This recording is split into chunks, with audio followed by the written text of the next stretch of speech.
Well, who would have thought? 10 years ago, learning to code was one of the best skills you could learn, but with AI writing all the code for us, is it worthwhile even learning to code anymore? The argument I often hear is that AI code generation gets you 80 to 90% of the way there, which leaves developers with the remaining 10 to 20% to clean up the AI's output. For Shopify development specifically, that may have been true 6 months ago, but recently I've noticed a shift. Over the last year or so, I've been periodically testing whether AI can properly understand Shopify themes and write real Shopify liquid code. And I've been sharing my findings here on this YouTube channel. Up until recently, AI was honestly quite terrible at writing theme code. And in terms of Figma to HTML, I could do it, but only with a Figma design set up in a very particular way, the way I covered in my Figma to code video. But then 2 things happened. Number 1, I noticed a huge leap in understanding from AI models regarding theme code. I experimented with being lazy. Instead of writing any code, I would just ask Claude to do it. And soon enough, I found myself not writing any code at all. And number 2, the big kicker, I loaded a screenshot, just a screenshot, not a perfectly structured Figma file or a complicated JSON prompt, just a flat image into Claude, and I told it to replicate the design. The result absolutely surprised me. Honestly, I was shook. For anyone savvy enough to figure out these tools, they could easily produce basic sections like this in a matter of minutes. No need for hiring an experienced Shopify developer, just a mock-up of the desired look, a few prompts, and the basic know-how of where to drop the section file into the theme folder. And as an educator of this topic, it's forced me to go back through the teaching materials on my own course and ask myself, what is it that students actually need to learn now that tools like Claude Code can write all of the code for us? And through this process, I realized something interesting, which is that there was a level of understanding as someone who's been doing this for 7+ years that I was actually taking for granted. While it's true that I'm not typically writing code by hand anymore, the way I talk to the AI agent, well, it's like a senior developer giving instructions to a junior. I go into just enough specific detail to give the AI agent the information that it needs. How do I know what prompts to write? Well, it comes very naturally to me as I'm simply describing the process of how I would do it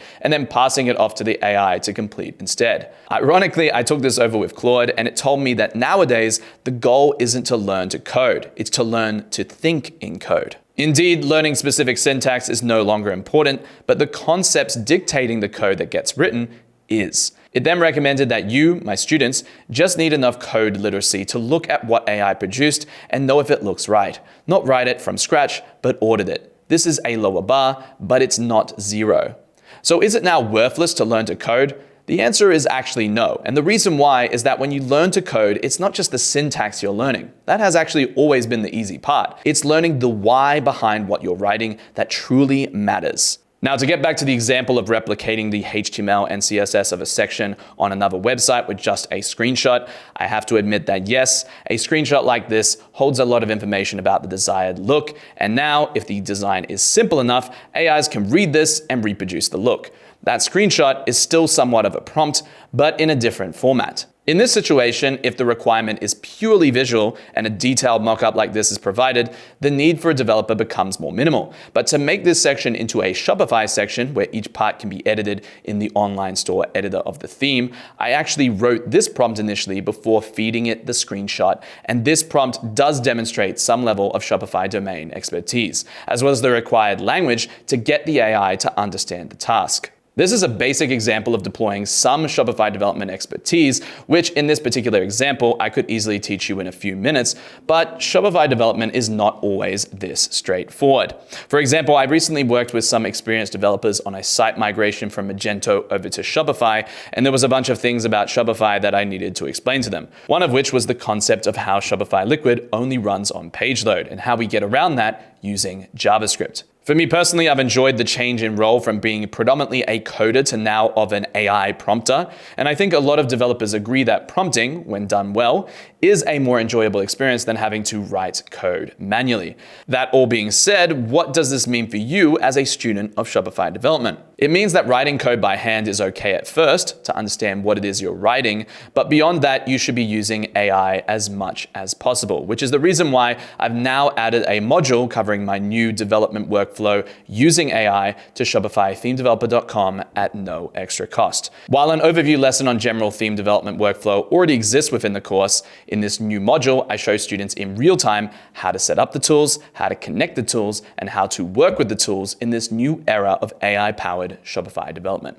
For those of you who already have access to the course, you'll gain automatic access to this new module. And for anyone new joining, it now comes part of the package automatically. Actually, if you want to use the coupon code Coding is Dead at checkout, I'll throw in an extra $50 off. The link to join, as always, is in the description. So to conclude the video, is coding actually dead like I wrote in the title of this video? In some ways, yes. People are definitely getting amazing results by quote unquote vibe coding. But the issue is, who do you turn to when things don't go exactly to plan? As an experienced Shopify developer, I know I can take over at any point that my AI agent is just not getting it. I can understand the code that it's writing before approving a commit or merge into the code base, and I can inform and redirect it to exactly where it needs to look when the solution isn't perfect. I might not write the code myself anymore, but what I do have is an understanding of how themes work and how best to approach the new feature, update, or bug fix. So that's my updated thoughts on AI for now. As always, I'll continue to monitor how AI is affecting theme development and keep you up to date on this channel. So if you're not subscribed, hit the subscribe button. Let me know what you think regarding this topic, and I'll catch you on the next one.